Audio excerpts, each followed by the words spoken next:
साधारणतः कुत्र्यापेक्षा लहान आकाराची ही 5 महिन्यांचीच पिल्लं होती। या वयात लहान मुलं जशी खेळकर असतात तशीच ही खेळकर होती। तो अभी जो वह बच्चे हैं वह कैसे थे, छोटे छोटे थे। जो कुत्ता होता है लगभग उसी तरह, यानी कि वे कितने 5 महीने के बच्चे हो गए। और जैसा छोटे बच्चों को खेलना अच्छा लगता है तो उनको भी वैसे ही अच्छा लग रहा था। एकमेकांचा पाठलाग करणे, मारामारी करणे, पाण्यात उड्या घेणं असे खेळ सुरू झाले। मध्येच आई वळून एखाद्या पिल्लाला मायेने चाटत होती। तो सब छोटे बच्चे करते हैं वैसे ही ये बच्चे भी कर रहे थे। एक दूसरे के पीछे दौड़ना, मस्ती करना, मारामारी करना, पानी में कूदना, यह सब उनका चल रहा था। और जो माँ है वह भी उनकी तरफ देखती थी और एक हाथ दूसरे बच्चे को वह चाट रही थी। थोडा वेळ बसल्यावर ती पटकन उभी राहिली। डोकं वळवून तिनं हळूच आव असा आवाज केला। हा पिल्लांना मागं येण्याबद्दलचा इशारा होता। तो अभी वह झट से उठ गई है और उसने कुछ इशारा किया। और इशारा कैसे करती थी वह, आओ। लगेच वळून ती चालायला लागली। हिने जंगलात कुठतरी नक्कीच एखादं सांबर, रानगवा, नीलगाय, रानडुकराची शिकार साधली असावी। पण अशी शिकार जड असल्यानं ती उचलून पिल्लांपर्यंत आणणं शक्य नसतं।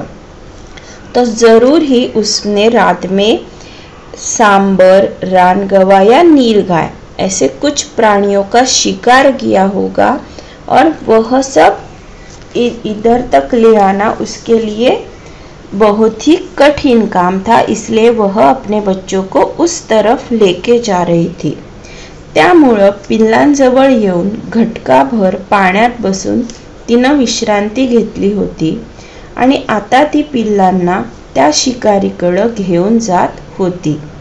या 4 पिल्लांसोबतच स्वतःचं पोट भरण्यासाठी तिला सतत कोणती शिकार करणं आवश्यक होतं, त्या कलेत ही पारंगत होती।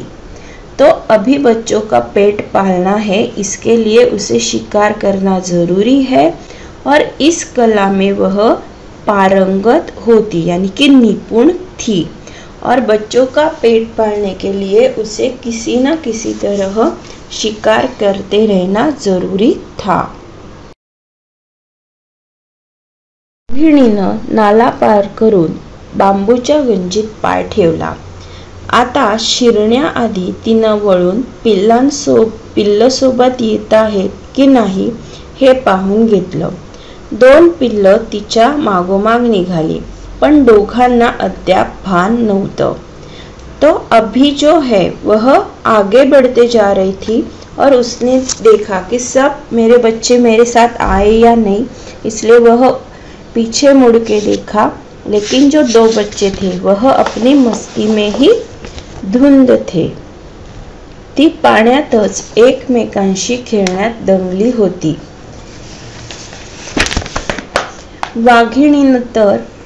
वाघिणीनं परत त्यांना बोलवणारा आवाज काढला।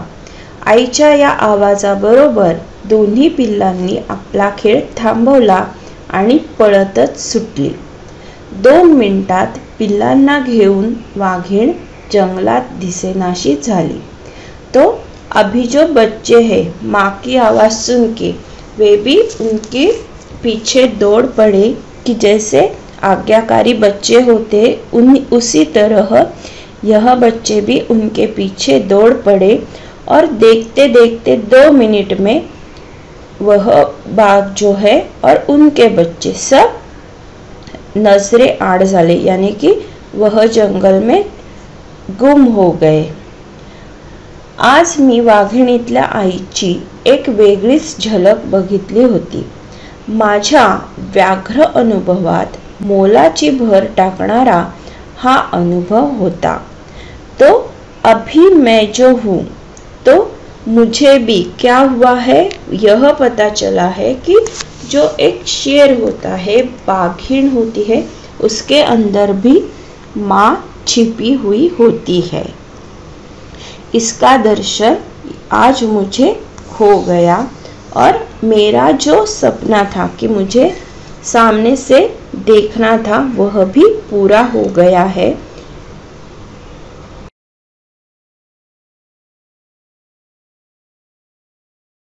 स्वाध्याय कृती प्रश्न पहिला, लेखकाने बिबळ्याची ताजी पावलं पाहिल्यानंतरच्या कृतीचा घटनाक्रम लिहा। पहिलं, जंगलाच्या कोपऱ्यात हालचाल जाणवली।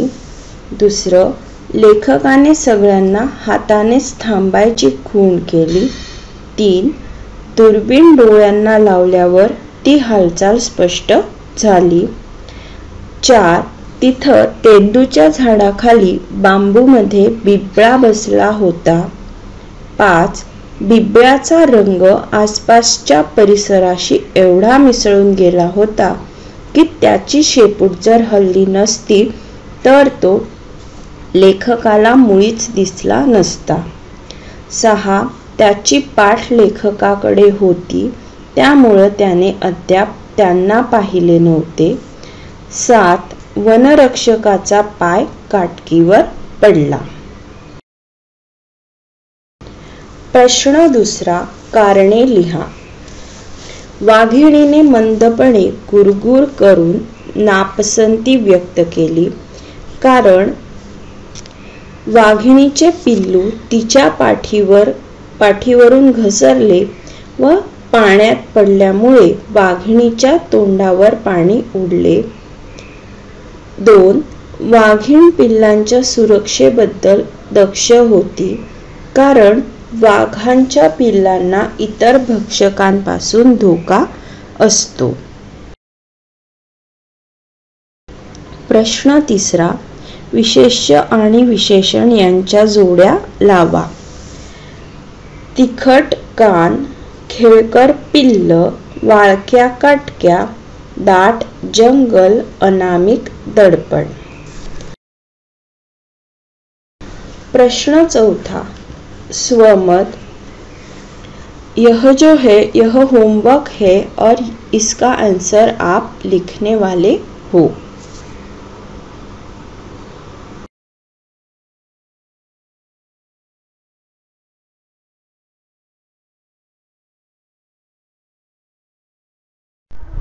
कविता 12वी, रंगमजेचे रंग उद्याचे। कवयित्री अंजली कुलकर्णी। जागतिकीकरणाच्या काळात संगणक युग अवतरले असले तरी माणसाचा मातीशी असलेला जिव्हाळ्याचा संबंध तुटता कामा नये। पर्यावरणाची जोपासना केली तर माणसाला कधीच काही कमी पडणार नाही। निसर्ग सौंदर्याच्या विलोभनीय आविष्कारात जगण्याचा खराखुरा आनंद मिळेल, असा दृष्टिकोन कवयित्रीने या कवितेत मांडला आहे। फुलाफुलांचे दाट ताटवे जिथे पोचते दृष्टी, रंगमजेचे रंग उद्याचे जपून ठेवू सृष्टी। धान्य देईना संगणक हा काळी आई जगू, मातीमध्ये जे हात राबती तयास देऊ पुष्टी।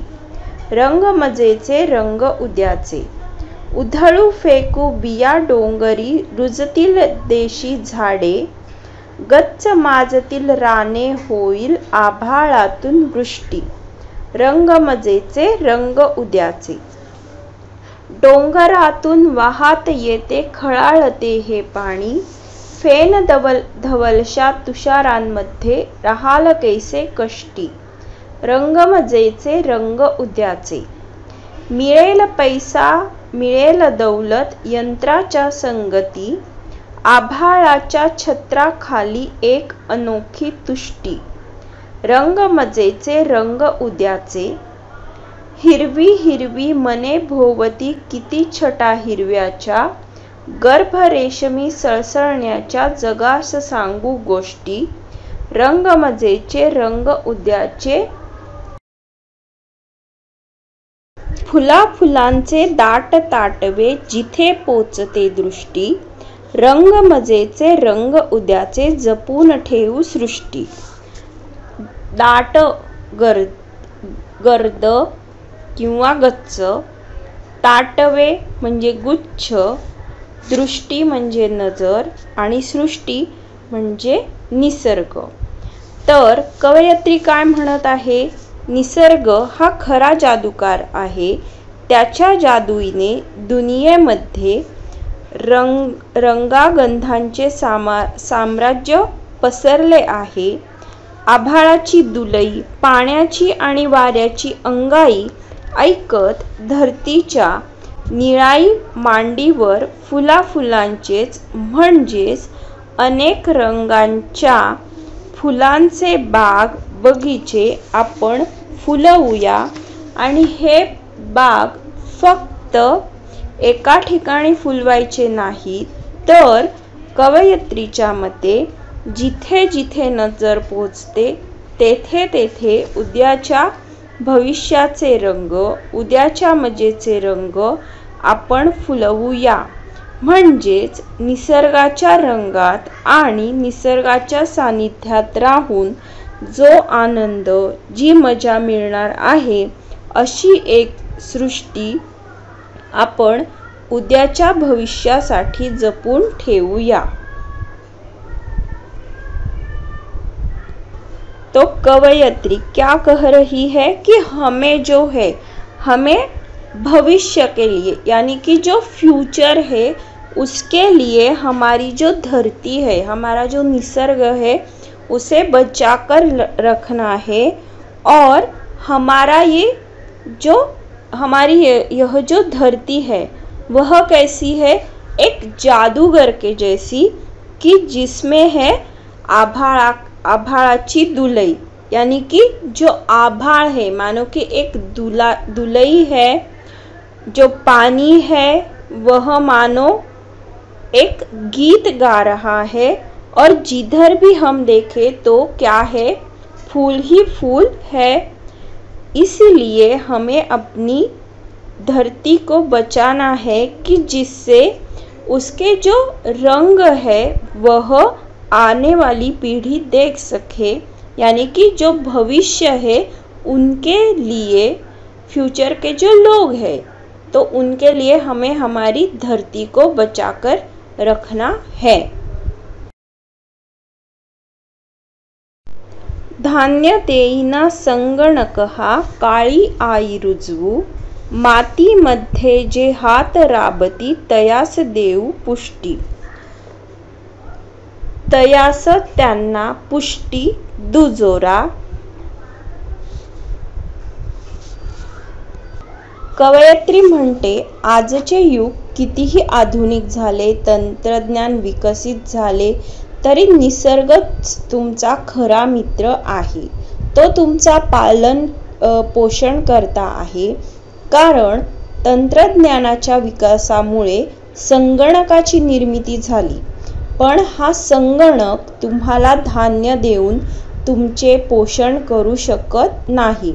यानी कि यह जो युग है वह किसका युग है? विज्ञान तंत्र ज्ञान का है. लेकिन इसमें जो है कंप्यूटर, जो है संगणक, वह हमें क्या नहीं दे सकता? वह हमारी मदद कर सकता है, नॉलेज दे सकता है, हमारा जो काम है वो फटाफट कर सकता है. लेकिन जो हमारा पेट है उसे भरने के लिए हमें किस पर डिपेंडेंट रहना है? धरती पर. यानी कि अगर धरती माता अच्छी रहेगी, अच्छी फसल आएगी, तो ही हम अच्छा खाना खाएंगे, हमारा अच्छा पोषण होगा. इसीलिए हमें क्या करना है? हमारी धरती माता को बचाना है. तीच खरी आपले पोषण करणारी जननी आहे, तिला आपण जगवूया असे कवयित्री सांगते. तो अभी हमें इस धरती को जगानाय, जगवायचं आहे. तो मग जगवायचं कसं? तर या काळ्या मातीमध्ये जे हात खऱ्या अर्थाने राबतात, कष्ट करतात आणि तिचे संगोपन करतात, अशा शेतकऱ्याचे, भूमिपुत्राचे सुद्धा आपण संरक्षण केले पाहिजे. म्हणजेच त्यांच्या कष्टांना पाठबळ, दुजोरा दिला पाहिजे. तो अभी हमें हमारी धरती को बचाना है और उसमें से अगर अच्छी फसल आए, अच्छा अनाज उगे, तो इसलिए खेती में कौन काम करता है? शेतकरी, किसान. तो उसके लिए हमें उनको क्या देना है? पाठबल देना है, यानी कि उनको सपोर्ट करना है. तो ही क्या आएगी? वह अच्छी फसल उगाएंगे और हमारी मदत करेंगे. और तरच आपल्याला उद्याच्या उज्ज्वल भविष्याचे रंग व जीवनातील मजेचे रंग पाहायला मिळतील आणि ही धरती खऱ्या अर्थाने सुजलाम सुफलाम होऊन इथला मनुष्य प्राणी सुखी होईल. तो अभी हमें तो पता है कि जिस देश में किसान होता है उसको मान सम्मान मिलता है और जहाँ अच्छी फसल होती है, अनाज भर के होता है, तो वह जो देश है वह क्या कहलाता है? सुखी समृद्ध देश कहलाता है. इसलिए हमें किसानों को सपोर्ट करना है जिससे वो अच्छी खेती करे, अच्छी फसल लाए.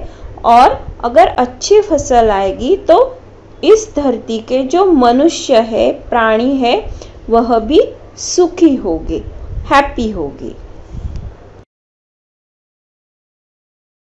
उधळू फेकू बिया डोंगरी, रुजतील देशी झाडे, गच्च माजतील राने, होईल आभाळातून वृष्टी. वृष्टी यानी कि पाऊस, बरसात. माजतील, फोपावतील, रुजतील, उगवतील. उधळू यानी कि फेंकू. तो हमें क्या करना है? अभी हमें हमारी धरती को बचाना है. धरतीला आपल्या जगवायचं आहे. तो क्या करना है? बिया यानी कि जो बीज होते हैं उन्हें हमें बोना है. एक एक पहाड़ी पर जाकर जो बीज है उन्हें फेंकना है, उन्हें बोना है. तो ही क्या होगा? तर आपण काय करायचं आहे? झाडे लावायची आहेत. नुसतं झाडे लावून थांबायचं नाही, तर त्या झाडांना जगवायचं आहे. हा मंत्र सत्यात उतरवण्यासाठी आपण खऱ्या अर्थाने कोणती कृती केली पाहिजे?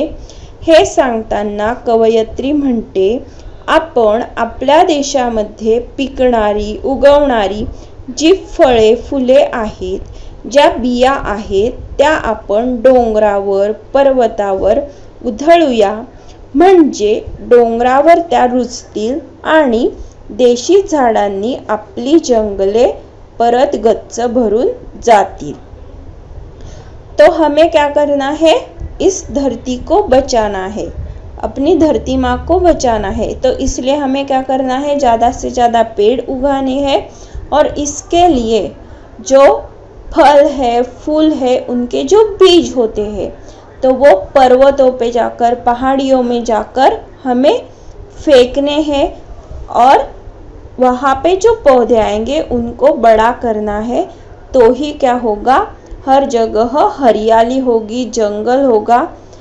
तो ही क्या होगा? त्यामुळे जमिनीची धूप थांबेल आणि वृष्टी होईल. तो ही अगर हम पेड़ लगाएंगे, पेड़ों को बचाएंगे, तो ही बरसात अच्छी होगी. और अच्छी बरसात होगी तो ही क्या होने वाला है? हर तरफ हरियाली होगी. और हर तरफ हरियाली होगी तो ही हमारे देश में क्या होगी? समृद्धि होगी और हमारा जो देश है उसका जो सपना है वह पूर्ण कर सकेगा। म्हणजेच जर सर्वत्र हिरवळ झाली तर देश समृद्ध होईल आणि समृद्ध अशा भविष्याचे जे आपले स्वप्न आहे तर ते पूर्ण होईल असे कवयित्री म्हणत आहे। डोंगरातून वाहत येते खळाळते हे पाणी, फेन धवलशा तुषारांमध्ये राहाल कैसे कष्टी, रंग मजेचे रंग उद्याचे। खळाळते खळखळ आवाज करणारे, फेन धवल पांढरा शुभ्र किंवा पांढरा शुभ्र फेस, तुषार थेंबांचा वर्षाव, कैसे कसे कष्टी नाराज। आभाळातून होणाऱ्या पावसाच्या वृष्टीमुळे डोंगरातून खळाळत पाणी वाहत येईल। डोंगर दऱ्यामधून वाहणारे धबधबे, त्यातून फेसाप्रमाणे उधळणाऱ्या पांढऱ्या तुषारांना पाहिल्यावर आपण आपली सारी दुःखे विसरून जाऊन निसर्गाच्या सानिध्यात खऱ्या अर्थाने जाऊ। तो कवयित्री क्या कह रही है? कवयित्री अंजलि कुलकर्णी क्या कह रही है कि बरसात जो हो रही है और उससे जो पर्वतों पर पहाड़ियों से जो पानी बहकर आ रहा है, तो अभी यह जो पानी है वह कैसे आवाज कर रहा है? खळखळ आवाज करतोय तो। आणि तो ते पाणी वाहत असताना जोराने वाहणारे हे पाणी त्यांचे काय उडत आहे? तुषार उडत आहे। आणि अशा या सुंदर दृश्याला पाहून सगळेच आपण काय करणार आहोत? आपलं जे दुःख आहे तर ते विसरून जाणार आहोत। मग त्यासाठी आपल्याला कुठे जावं लागणार आहे? तर निसर्गाच्या सानिध्यात। खळाळत्या पाण्याला पाहून आपल्याही मनात हास्याचे तुषार उधळले जातील व आपली दुःखे राहणारच नाहीत। किंबहुना त्यांना पाहिल्यावर कसे राहू आपण कष्टी, असाच प्रश्न कवयित्री आपल्याला विचारते। तो यह जो कवयित्री हमें प्रश्न पूछ रही है कि अगर हम निसर्ग के सानिध्य में गए, वहाँ जो सुंदर जो दृश्य है कि बड़े बड़े पहाड़ों से नीचे गिरता हुआ जो पानी देखेंगे, चारों तरफ हरियाली देखेंगे, तो उस सब में, उस हरियाली में, उस बहते या ऊपर से जो आ रहा है पानी, उसे देखकर हमारे मन में कोई भी चिंता नहीं रहेगी। हमारा जो दुख है वह सब हम भूल जाने वाले हैं। मिळेल पैसा मिळेल दौलत यंत्राच्या संगती, आभाळाच्या छत्राखाली एक अनोखी तुष्टी, रंग मजेचे रंग उद्याचे। दौलत यानी कि संपत्ति, संगति सोबत, छत्र छप्पर रूफ, अनोखी वेगळी निराळी, तुष्टी तृप्ती। तर कवयित्री काय म्हणत आहे? तंत्रज्ञानामुळे आपल्याला पैसा दौलत मिळेल, पण त्या कागदी नोटांना समाधानाचा तृष्टीचा गंध येणार नाही। तृष्टीचा म्हणजे एक समाधान। हमने बहुत ही धन कमा लिया, लेकिन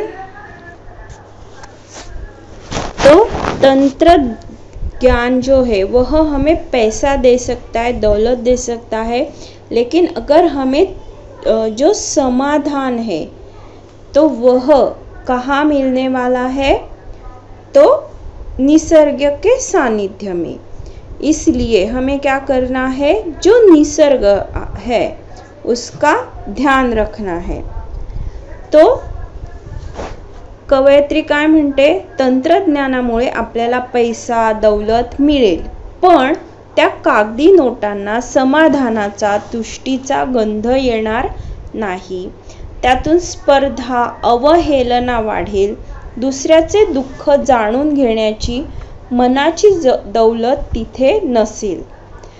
परंतु निसर्गाच्या सानिध्यात एकाच आभाळाखाली छत्राखाली आपण सारे भेदभाव विसरून जाऊ. कुणी लहान कुणी मोठा, श्रीमंत गरीब राहणार नाही.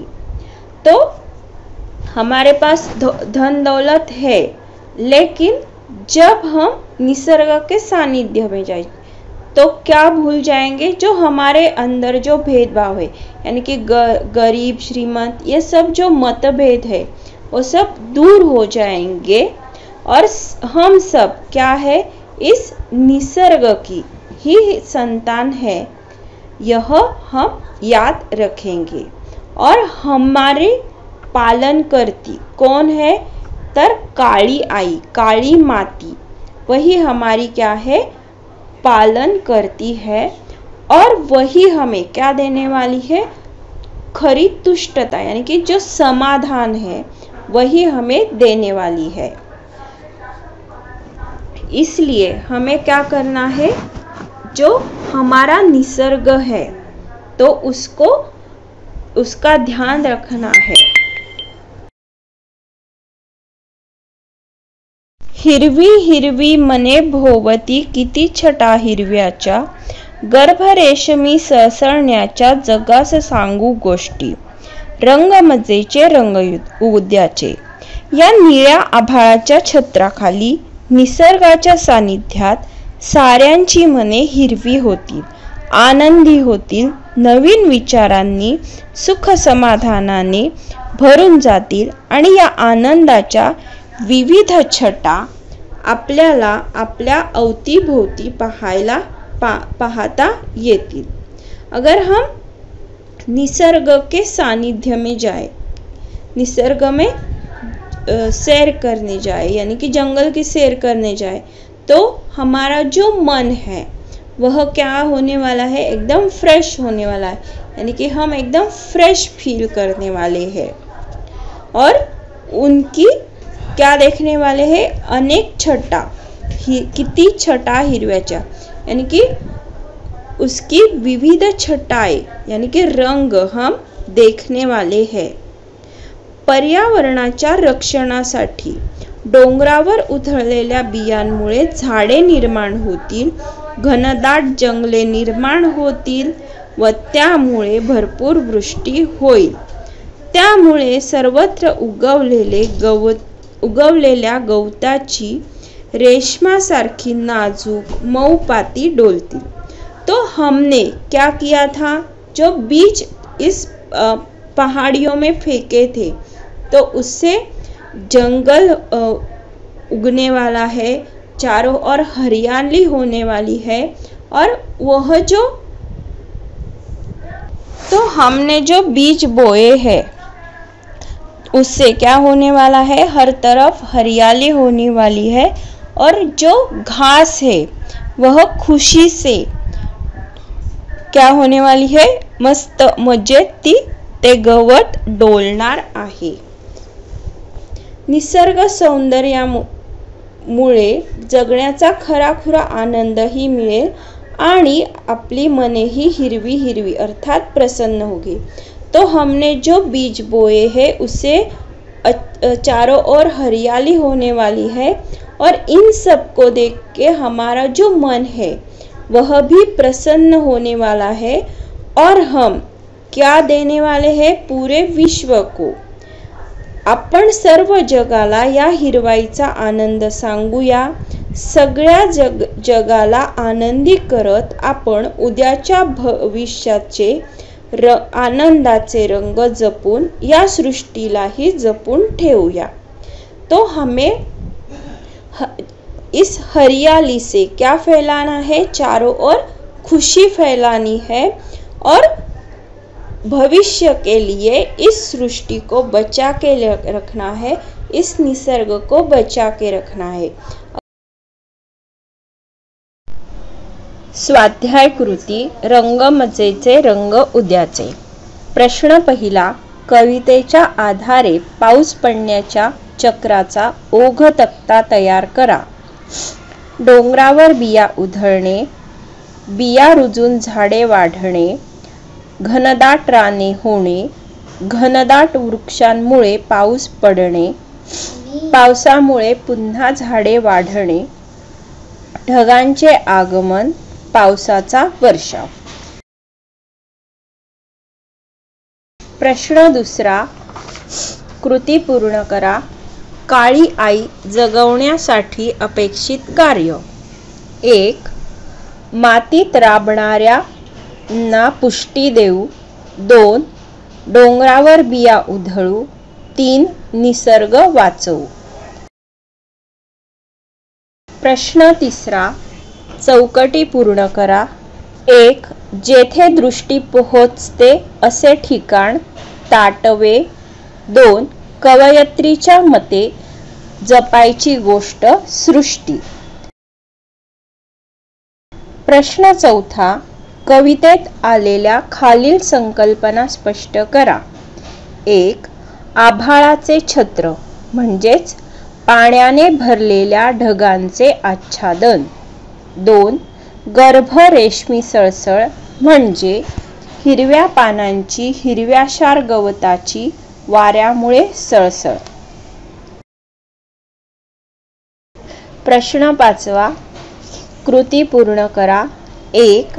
कष्टकऱ्यांना मदत करू या आशयाची ओळ शोधा. उत्तर. मातीमध्ये जे हात राबती तयास देव पुष्टी. 2.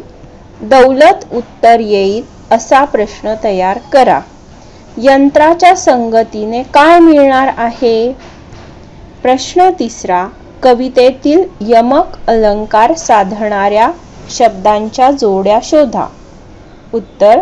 दृष्टी, सृष्टी, वृष्टी, कष्टी, तुष्टी, गोष्टी. प्रश्न 6. काव्य सौंदर्य. खालील ओळींचे रसग्रहण करा. हे कवितेत एक्सप्लेन केल्याप्रमाणे तुम्ही लिहिणार आहात. हा तुमच्यासाठी होमवर्क आहे.